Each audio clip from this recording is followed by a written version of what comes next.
All right, y'all. So I would invite you to consider this challenge. You can read the screen here. This is a problem from the 1930s known as Dunker's radiation challenge. It has bearing on what we're doing today. One thing I'll say is we're trying to get ourselves to generate more broadly impactful and meaningful ideas. Okay. One thing you might have noticed in your conversations I overheard is some of these things, like, they seem kind of like obvious. Like, is there something bolder I can do? Anybody feel that way? Yeah, it's like, let's make a splash, let's make a difference. Like, and so we've seen that at this stage in the design work, that sometimes ideation can be what we call low orbit. And this is actually a technique for getting to higher orbit ideas. Okay. So Dunker's radiation problem is basically there's a ray that, can kill a tumor, but it will kill the skin cells in between the tumor and the ray if it's concentrated in high enough doses. If it's smaller doses, it won't hurt the surrounding cells, but it won't kill the tumor. And so what's interesting here is only about 10%, this is a solvable problem. Only about 10% of people can solve it when they look at this at face value. And then you can say, okay, well, while we're kind of thinking about it, here's a simple story to pass the time. There's a general who wanted to capture a fortress. There are a bunch of trails to the fortress, but if you took all his troops down one of the trails, they're going to hit a mine. So the general had this idea to send a few troops down each trail where they don't trigger a mine, but then they were able to capture the fortress. Okay. So that's one. It's just a fun story, right? Have you saved the patient yet? Some of you have, some of you haven't, right? So then, okay, here's another story. It's about a fire marshal, and everybody's trying to dump water on a fire, but they wouldn't put it out. And then the fire marshal had an idea. Okay, everybody, instead of just dumping water as we go, let's all surround it, and then we'll all dump it together. And the town rewarded the fire chief with a pay raise, right? Solve the challenge yet? So here's what's interesting. 10% of people solve Dunker's radiation problem initially. When you're presented with the radiation problem and the fortress story, 30% solve the patient problem. If you have this in the fire chief story, 50% of people solve it. And then if you're given the fortress and the fire chief story and told to use them to solve the radiation problem, 80% of people solve it. It's interesting, right? What does that mean? There are meaningful connections in the world that sometimes we can't appreciate until we try to appreciate them. This is the cognitive basis for a tool that we've found a lot of success with called Analogous Exploration. And what we're going to do is over the course of this weekend, we're going to invite you to go on an analogous exploration to try to boost your ideation into higher orbit. We're recording this lecture right now for folks who couldn't be here today, and so you could all watch it again at your viewing pleasure if you want. So you have to frantically take notes unless you just want to. But I want to tell a little story because it'll help you appreciate this tool in action. And then we'll talk about how you do it. Feel free to get where you can see. We'll be here for 15 minutes. Anybody know Fairchild Semiconductor? This is the kind of grip. This is the father of Silicon Valley. Oh yeah, careful with those. So father of Silicon Valley. They're the first. They came out of William Shockley, who left Bell Labs, defected from Bell Labs, and brought some people from Bell Labs to invent the transistor. He won the Nobel Prize for inventing the transistor with John Bardeen and Walter Bratton at Bell Labs. And then he came out here. I think his mother or grandmother had lived in the Bay Area, so he came out here. That started Silicon Valley, basically. He grew up in the area. And then there's also known as, I think, the traitorous eight. 8 of his employees went on to start things like Cisco and Sun Microsystems and Intel, all sorts of interesting things. But when we interfaced with Fairchild, they were having difficulty solving a problem that is known to a lot of organizations, but it was unique to them in particular because they had difficulty servicing small customers. They have really large customers. One's a fruit company called Apple, and one rhymes with Samsung. So they have a couple of really big customers, and then they have thousands of very small customers who make watches and need transistors, as we've learned more recently in the pandemic era, who make cars and need, right? A lot of people need transistors. And what Fairchild realized is their sales and marketing department was biased towards servicing large customers.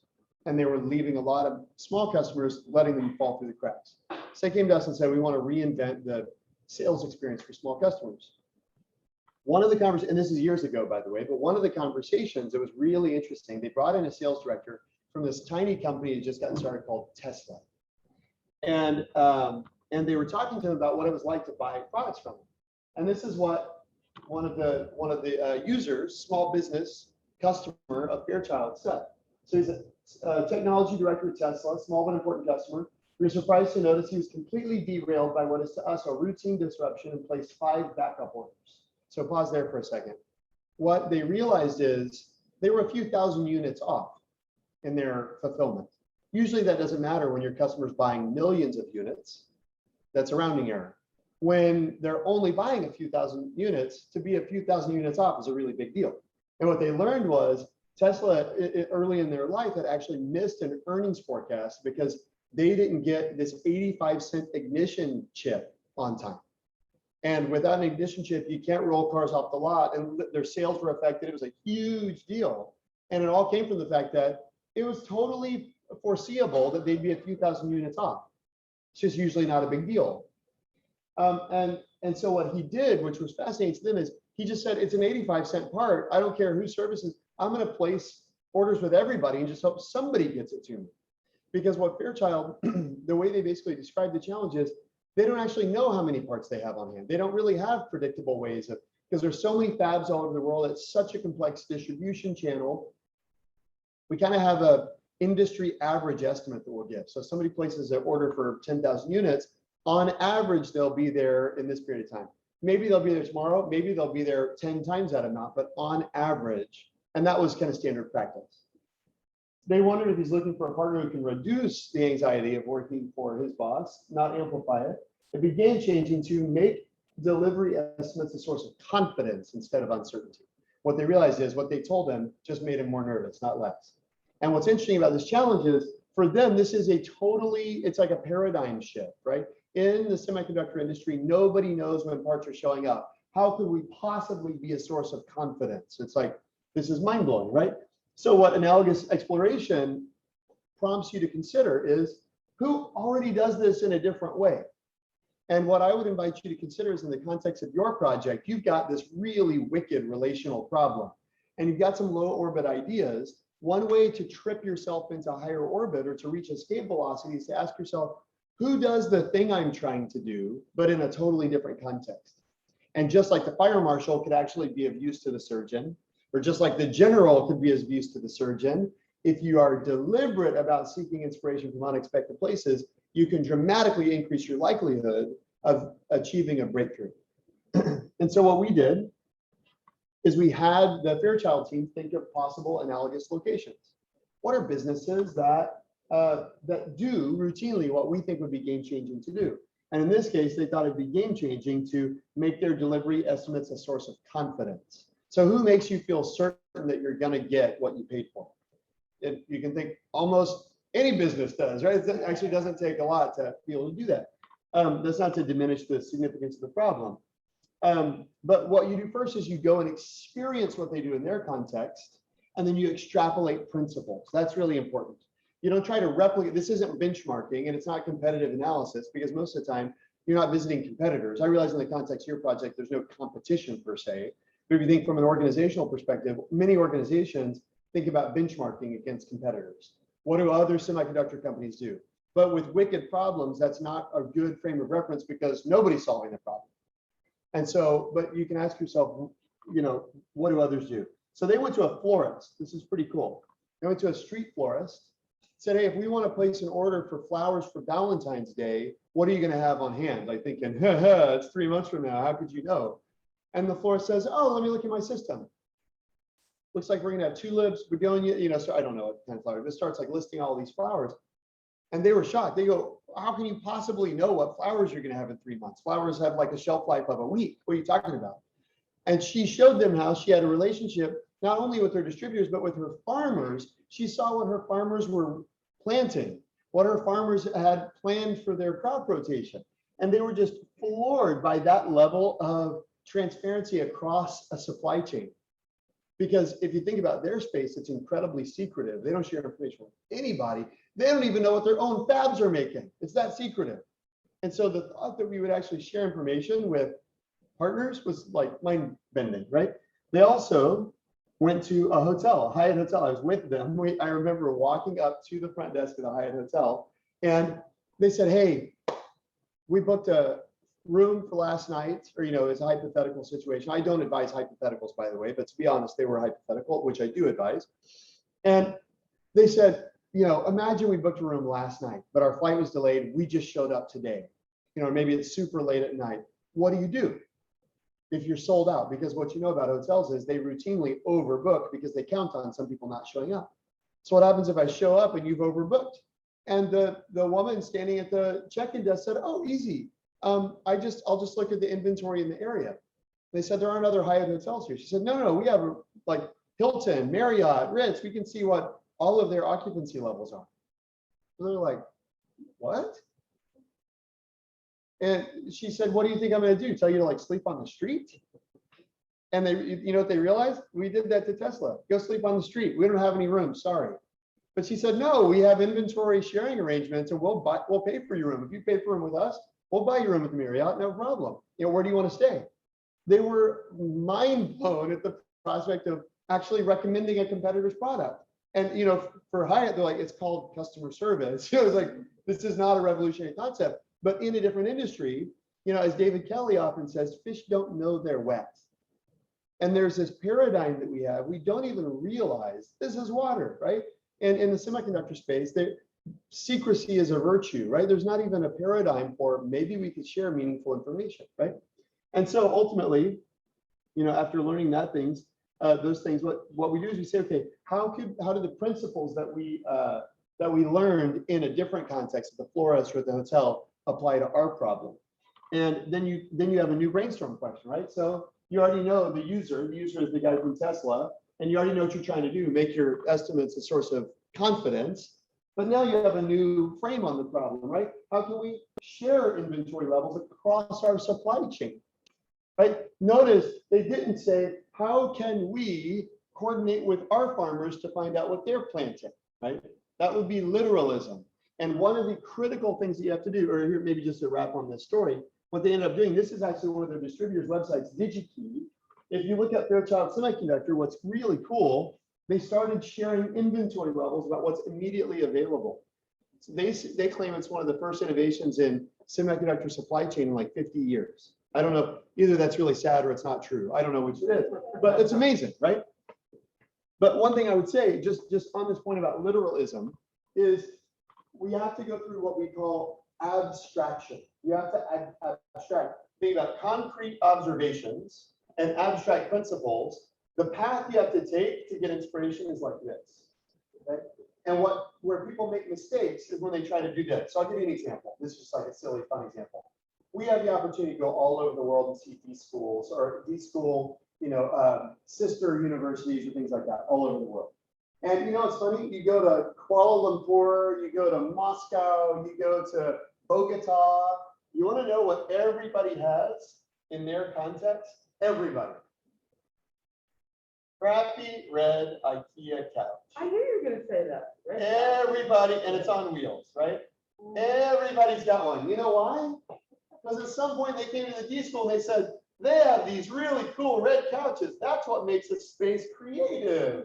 And so they just said, we need those. And then they come back. I don't mean to be insulting, but they come back and they implement the concrete thing. Whereas what they could have said is, why do they do that? What's the principle? What they would have learned is, like IKEA's down the street, so it's expedient, right? We can assemble them ourselves, so it's like, for dummies, right? And the pleather was the cheapest version that they had, right? Way cheaper than like actual leather, right? So, and then they could have said, okay, what would be expedient for dummies to implement cheaply in our context? Is it hammocks in Kuala Lumpur? Maybe, right? I don't know.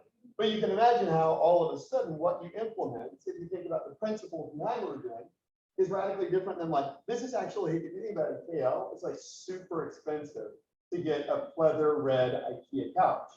Because that's like an import product. It's crazy expensive, right? So it's actually anti most of the virtues that we actually are after.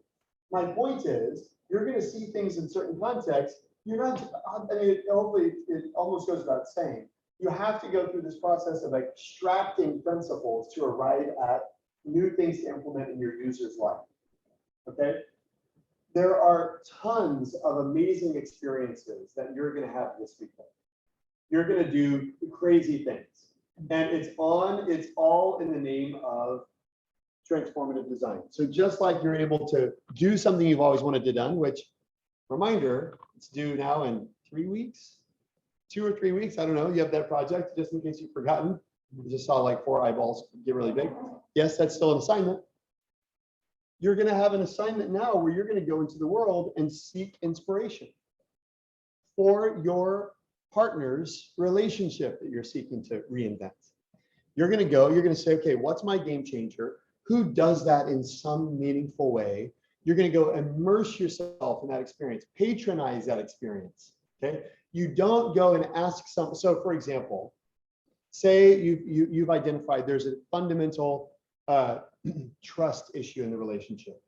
And so you say it'd be game changing to build trust between them. So you go, okay, who builds trust? Who does it? Who's world class at building trust? Maybe a daycare or a doula who's like helping a midwife, or a barber, like for people who are getting like really radical haircuts, or a bungee jump guide, right? Or a tattoo artist. I don't know, right? You can think about who does a good job of building trust. What you don't want to do is go to the tattoo shop and say, so how do you make people trust you? They don't know, right? What you want to do is say, I'm thinking about getting a tattoo. And see, do they start to build trust? And if they do, how do they build trust? I'll never forget, we had this like relatively this kind of similar prompt in a workshop we were running in New Zealand. And one of the teams wanted to try to build trust. That was kind of their objective. And they went to a barber. And so one of the people on the team's like, I haven't had like a new hairdo in a long time, and I kind of embarrassed by it. But I don't know what to ask for. And so he sits down in the barber's chair, and the rest of the team's like watching, taking notes. Like, how does this barber create trust? And they're like ready. They're like rapt attention, right? They're ready to go. And the barber says, well, like, what do you want to look like? And the guy kind of pulls up a picture of Brad Pitt on his phone. He says, I think this would be great. And the barber goes, no matter what I do to your hair, I can't make you look like that. And the whole team's like, radical candor builds trust. And then you think about the prompt, how might we bring radical candor into the relationship to build trust, right? All of a sudden it prompts all these ideas that you weren't thinking about when you think conventionally about building trust. It's just a silly example, but the point is you want to immerse yourself in the experience, notice how they do whatever you're trying to do for your user, and remember that that is a concrete example in that context. Your goal is then to extrapolate principles that can inspire ideation into the context of the relationship that you're trying to reinvent, okay? It's gonna be super fun. What you need to know how to do is, before you go, you wanna say, where am I going to go? So remind yourself what you're trying to learn. I'm trying to learn how, and then you wanna write your game changer here. Whatever the thing is that you're seeking to learn, and you're gonna have these worksheets too, so don't like worry about getting a pixelated picture. What am I trying to accomplish? Where can I go to accomplish it, right? And then, what are a couple of moments that I feel it was accomplished? And they're unexpected. Sometimes it's interaction. Like I would look for interactions. I'd look for environmental factors. Like I'll give an example. I was working with a newspaper company once, and they were trying to figure out, how do we build loyalty to our paper? We said, well, who does a good job of building loyalty? And one thing they thought of was airlines do. Okay, let's go to the airport. So we all hop in the car. We go to the airport. We're standing at the check-in, gate at the airport, and we're looking around. How are they building loyalty? And someone's talking with one of the gate agents, and somebody's looking at stuff. Somebody picks up a brochure for like a United American Express credit card. And it's like get 50,000 miles when you sign up. And she goes, they're giving loyalty to other companies. They're enlisting other companies and building loyalty to their brand. And then for the newspaper, how could we bring other companies into the picture to make our readers more loyal to us? It's just like, that's really unexpected, right? Where did it come from? The gate agent didn't say, you know, it's really interesting what we do. We leverage relationships with corporate partners. No, it's just a brochure. So you never know where you're going to get the inspiration. But the point is, you're seeking inspiration and you've got a very narrow question, which you always want to keep in mind. And when you ask that question, then you make sure that you've got a couple of moments that you note where the game changer was achieved. And then just like we kind of did the Mario lead, here you've got this concrete observation. We can do this in class on Tuesday as well. But I would almost think about laying that sheet horizontally, right? Here. So you've got two concrete observations. See what I'm doing here? And then you're going to say, oh, I can't make you look like Brad Pitt. Oh, they use radical candor to build trust. How might we bring radical candor into our relationship, right?